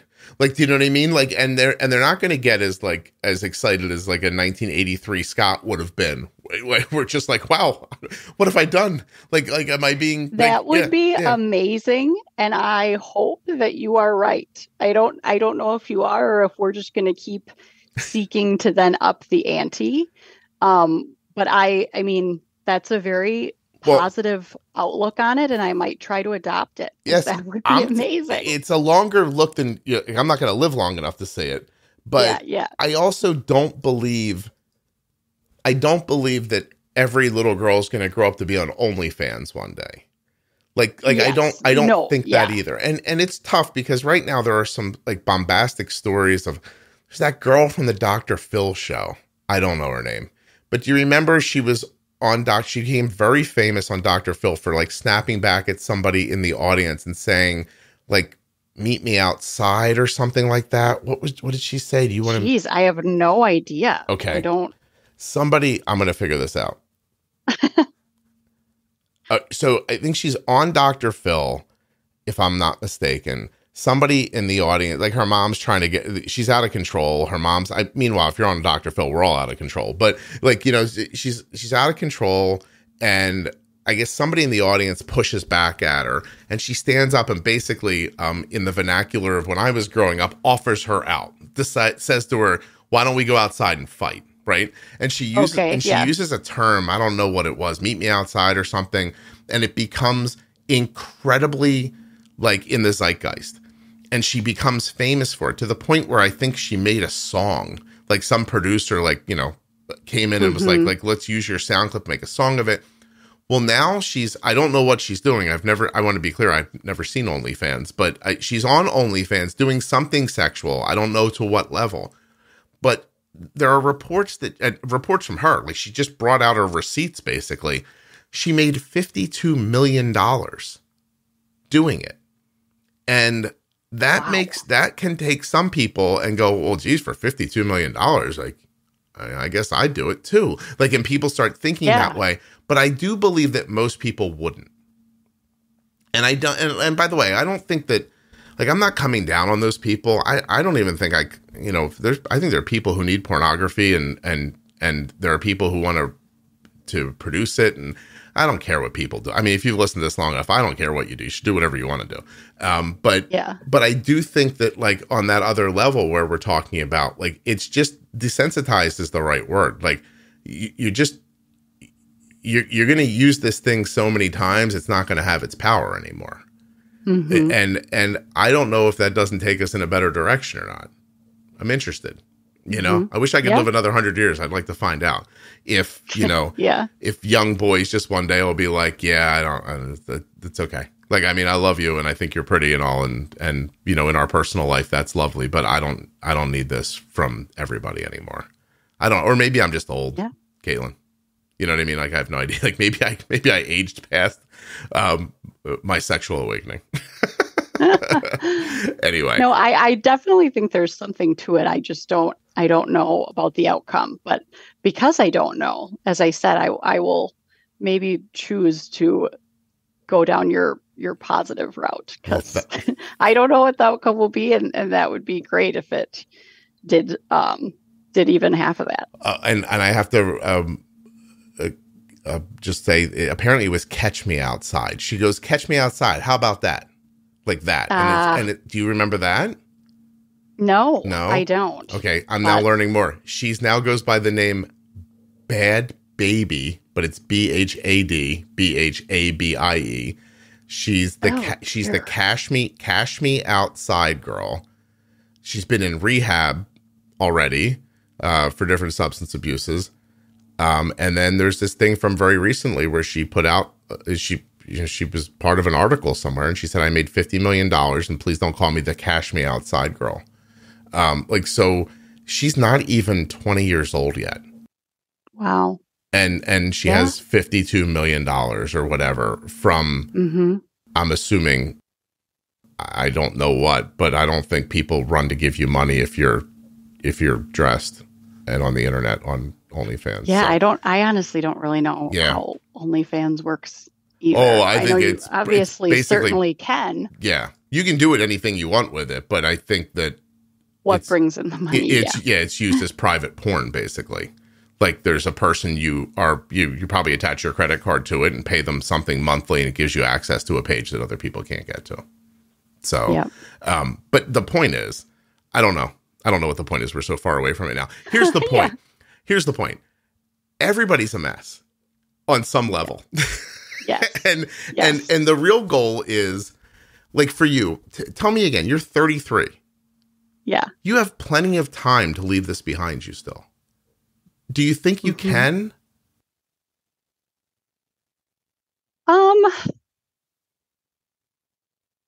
Probably. I don't know how to answer that. Do I think I can leave it 100% behind me? Probably not. I just think that change is really hard for humans, you know, and I think even in therapy, like, it takes a long time. If you think that where I am now or some of these damages or whatever hurts, you know, took 25 years to create, why would I ever expect in a year to flip it all over? But do I think I can, you know, decrease it or leave, you know, 50, 60, maybe even 70% behind? Yeah. And that's the goal. Yeah. I also don't want it to be necessarily like gone, because it's also a big part of who I am. Mm-hmm. You know, I think part of like knowing about, as you said, like your mess or having some of that with you, is kind of formative, but you certainly want to be more in control of it than it is of you, you know, or you're just following it by default. versus like, carrying it with you so that you can use it for perspective as needed, but also you can not follow it when that's not going to serve you well, Yeah, I leave it behind when that's helpful. I take your point. Like, maybe like you don't want to forget who you are, how you got to where you are, because there's so much about you that's obviously really positive and valuable, and it's who you are on top of all that. But but you don't want to, maybe I shouldn't have said left it behind, but maybe like not be burdened by it as much. Yeah. Yes. Or like controlled by it, or not even aware that I'm doing, playing into the same patterns or whatnot. Like, absolutely that I think I already have, and definitely plan to continue to work on just being able to like notice it's there and, manage it as effectively as possible. Mm-hmm. Yeah. Well, I guess that's the goal. So do you see a therapist? I assume that's not your husband, right? Or your boyfriend. Yeah. And I don't, boyfriend. Yeah. I don't see a therapist right now. But I have at many different, well, not many, like, I guess I've probably gone to therapy for, 2 years, maybe 3 different times, and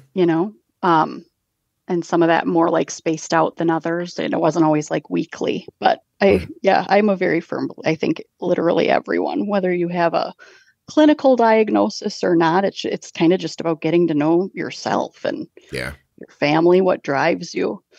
Make sure you're doing stuff for you and not other people. I think that's one of the biggest things, is when we're not even necessarily sure if we're kind of living for our own values, or if that's what we think our values should be, because mom or dad thought that was really important, or society does, or whatever. So I don't even think it always has to be to solve issues, but it can just be about like self-reflection and awareness. I've often thought that being adopted helped me, because as a young person, like a really young person, I recognized enough difference between me and my family that I thought like, oh, like they believe things because they believe them. I don't have to believe that if I don't want to. Yeah. And it was really nice. I mean, I can't believe I'm saying this. It was great not having parents that I felt like that thing I explained earlier, like this is the world and this is how it goes, because this is where I was plopped down when I became conscious. And so, and that's all we all do. Like, it's, I mean, people make the comment, the point all the time, and nobody can understand it. But I mean, if you take a baby born to a racist family and pick it up and drop it in a family who's got no racism in it at all, you're going to raise a baby that's not racist. Like, for, you know what I mean? For the most part, you're going to have that opportunity. You are largely, people say, is it nature or nurture? Well, it's both. Your wiring works in a certain way, and you're being nurtured in that direction as well. If you take me out of it, and at least I'm not being nurtured in that direction, then maybe my wiring's got a chance to see what it thinks makes sense. It's I've said this before, but as I was growing up in my teens and my early 20s, I would look at the people around me and not like idolize them or mimic them, but like there was an older man that I worked with, and he had this certain way about him. And I always used to think like, he's a kind guy. That's good. Like that's a thing worth thinking about adding to myself. And then there was a guy who had a great sense of humor, but he wasn't as crass as I was. And I thought, okay, like, see, he's still funny, but it's not over the top. And there were hardworking guys that I worked with, and there were nurturing people that I worked with. And I was almost able to kind of like, because in the end, your parents are just like the grocery store of ideas, and you shop from it, right? You go like, I like the way my mom does this.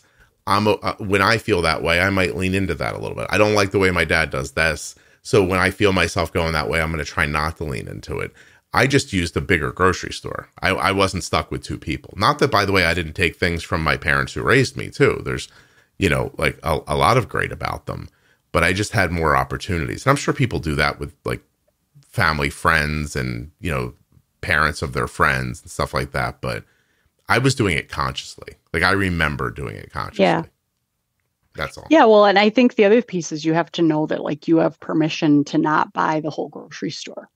Yeah, Like you don't have to take it all. I remember someone said I think it was my therapist in college that said like, so here's the deal. Like all of our parents give us some good stuff and they give us some bad stuff, and you get to decide what you want to continue to like believe in or carry with you or not. Yeah, just to have that autonomy to say, I don't believe in that part. Yeah. Yeah. And at that time, I think that was pretty new to me. Like, oh, I don't have to think that what I look like is the main source of my value. That cannot be right. That's insane. I don't know. That's not, and of course, now, thank goodness I've like really embraced that. But at the time that was, way outside the box. So I think you have to have, the permission or awareness to do that too.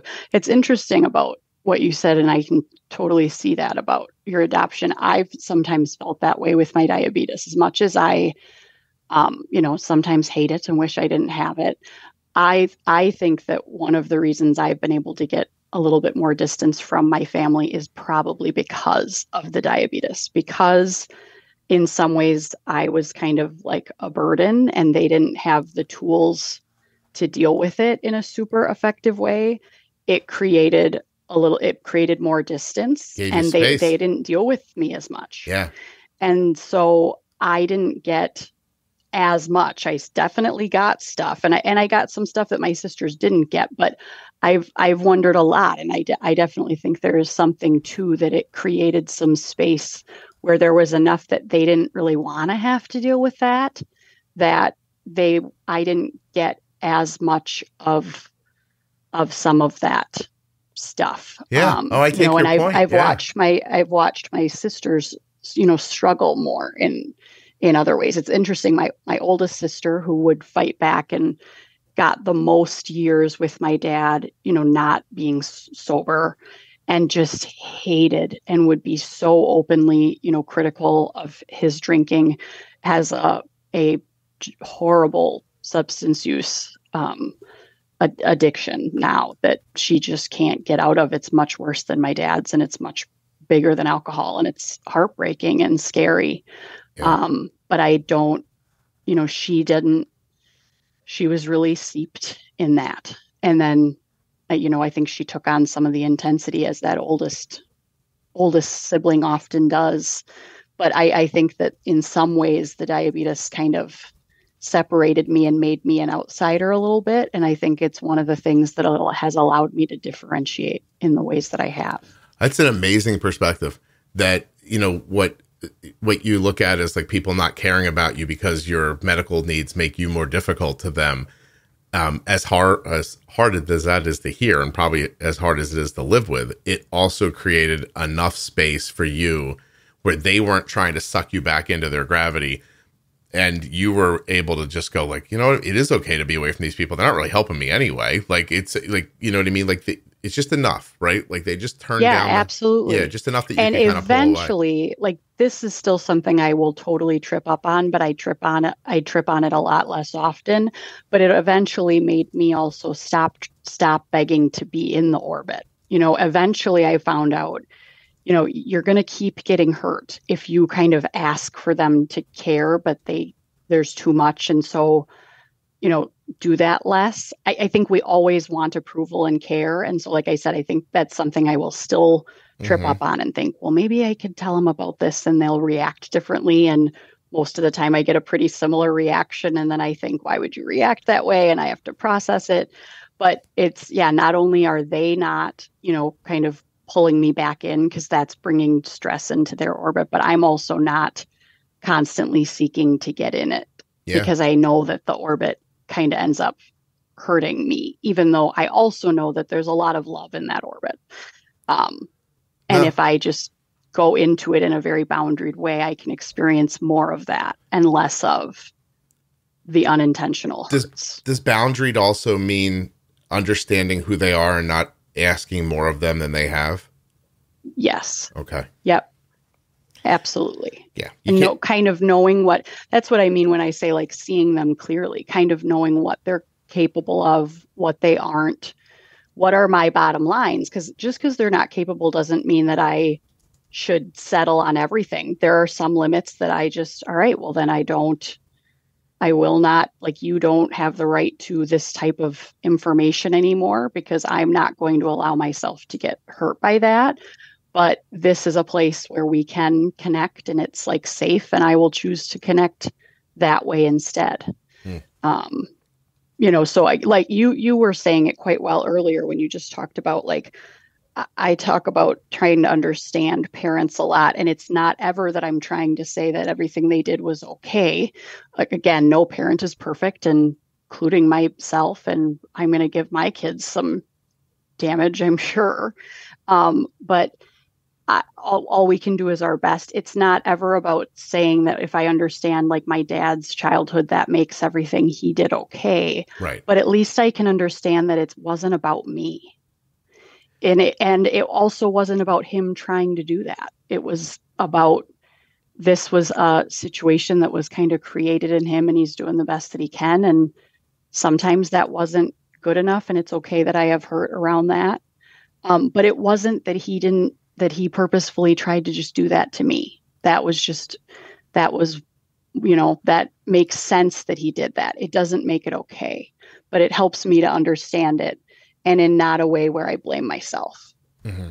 Yeah, it's, I had to do that. It took me a while because my father left on my birthday, and that felt personal. Even at 13 years old, I was like, oh, this can't be my mistake, right?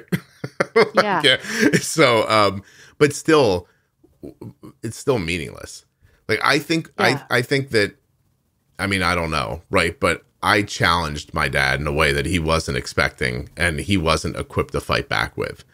And I mean, if he did that on purpose or not, it felt on purpose. And then, but it took me years, to realize what you just said. Like, it doesn't matter. Like, it really, whether he felt that way or not, I was 13. Like, I didn't do anything to him. You know what I mean? Like, I was just living my life, trying to get through. Yeah. And so once you just let that go, it's funny.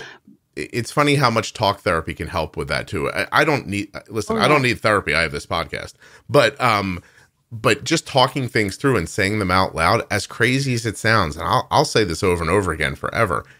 Like, you have these problems, these things that are twisted and interwound into your soul and your heart and your brain. And it feels like, well, how would I ever separate these things so that I can be free of them? And I think sometimes the truth is you just have to say them out loud. And as crazy as it sounds, it sort of loses its power. It's like saying Voldemort. You know what I mean? Like, the biggest problem they had in the Harry Potter films, if I can just mix reality with fiction, is that they gave the guy the power by being afraid of him. And once one guy stood up and he was like, I don't care, I'm going to say his name. Like, it's the beginning of the end right there. Like, you just have to sort of just name the thing and say it out loud. Well, and you have to get it out there with some different sounding boards, because, like, when it's just in your head, it's being validated by all the stuff that created the thought to begin with. But it's when you get out and you start to realize, like, oh, so someone just had a different reaction to that.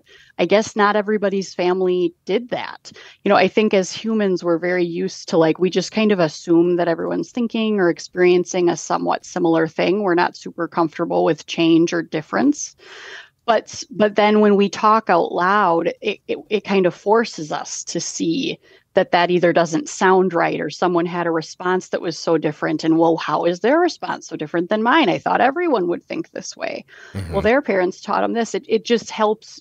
That's the only way to see it, And that's so hard about your dad leaving on your birthday. And I also just want to say, like, so typical and age appropriate for you. Even if it wasn't your birthday, that just adds a level to it. But to take that on as your own, because until we're like 22, really, we're very ego focused. Like, we're always thinking in some way, about, it's about me. Yeah. Other people are thinking about me. What are they judging about me? That's just a very normal way to think. We don't have the ability to truly like step outside and 100% look at someone else's perspective, especially first, usually.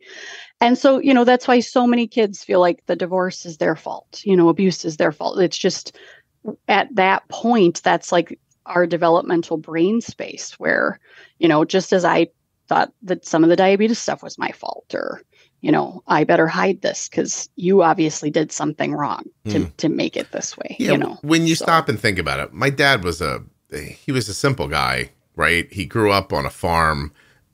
He didn't go to college. He didn't spend any time self-reflecting. He probably didn't leave on my birthday on purpose. It was probably just circumstances. And if I look back 4 hours before he left, we were traveling somewhere together, and he goes, "Hey, it's your birthday." And I was like, "Yeah." And he goes, "What do you want?" And I picked something that was like, in my world, I was like, "Oh, I'd love to stop at this computer store and get this thing." And it was like $99. And I'm telling you, in a million years, nobody in my house got $100 gift ever. You know what I mean? Sure. And my dad's like, "This is really what you want?" I was like, "Yep." And he pulled out a credit card and he bought it and gave it to me. And I look back now and I think, oh God, he knew he was going to leave.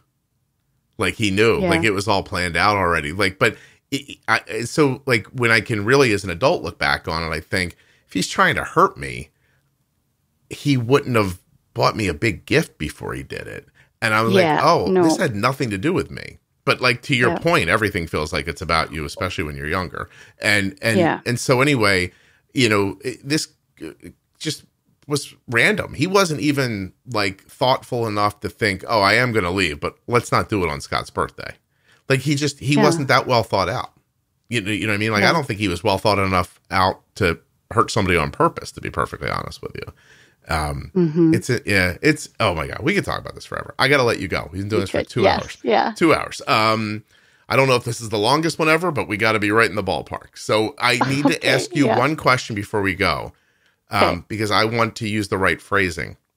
At some point, this is going to come out. It's going to be called After Dark : something. What should it be called? Oh God, I hate this question. I think you are so much more. No, but what did we talk about today? If you had to boil it down.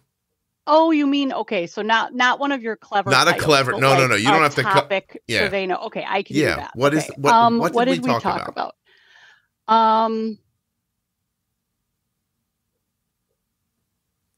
It's not that easy. See, all you people are like, Scott's titles don't tell me what's in the. It's not that easy. And so, like, is it childhood trauma? Is it child of like alcoholism? Like, what's the core of your story? I'm asking you to tell me what your origin is. Yeah, this isn't worded well, but I'm trying to think of a better say it. We'll workshop it. But I think it's kind of like growing up with like diabetes without enough like help or support, or in a household without like the tools to deal with it. Again, it needs to be way shorter, but to me, that's how I would summarize it, is just that I did not get enough help. What if I called it After Dark Unsupported? Perfect. Will that work? Yeah, I think that's great. All right. Because people, it started out where people were like, if you made the titles something that I knew was going on, and I would tell them like, I don't know what we talk. I mean, it's an hour. You're talking about a number of things. Like, I can't just, like, I don't know what to call it. We talked about so many things outside of my unsupported diabetic childhood, and that's one of the things I love about the podcast. And I always chuckle at the titles. So not that has to count for anything, but I do. Did you catch chicken thighs last week? I did. Like I said, I'm like 2 months behind, so I haven't seen the most recent, but I'm chuckling at that as you say it. So I'm sure I will again when I get to it. I appreciate that very much. All right. I really thank you so much for doing this. Hold on 1 second for me. Okay. Okay. A huge thank you to one of today's sponsors, Gvoke Glucagon. Find out more about Gvoke HypoPen at gvokeglucagon.com/juicebox. You spell that GVOKE GLUCAGON.com/Juicebox. I also want to thank US Med and remind you that you can get started today by calling 888-721-1514 or going to the link usmed.com/juicebox. Thank you so much for listening. I really appreciate it. I'll be back again very soon with another episode of the Juicebox Podcast. Don't forget, you can save 10% off your first month of therapy with BetterHelp with my link, betterhelp.com/juicebox. And you can save 35% off your entire order of sheets, bedding, towels, sweatpants, all the great stuff they have at CozyEarth.com by using the offer code Juicebox at checkout. And if you're looking for a great community around diabetes, head over to the private Facebook group, Juicebox Podcast, Type 1 Diabetes. It now has 36,000 members in it. All it's missing is you.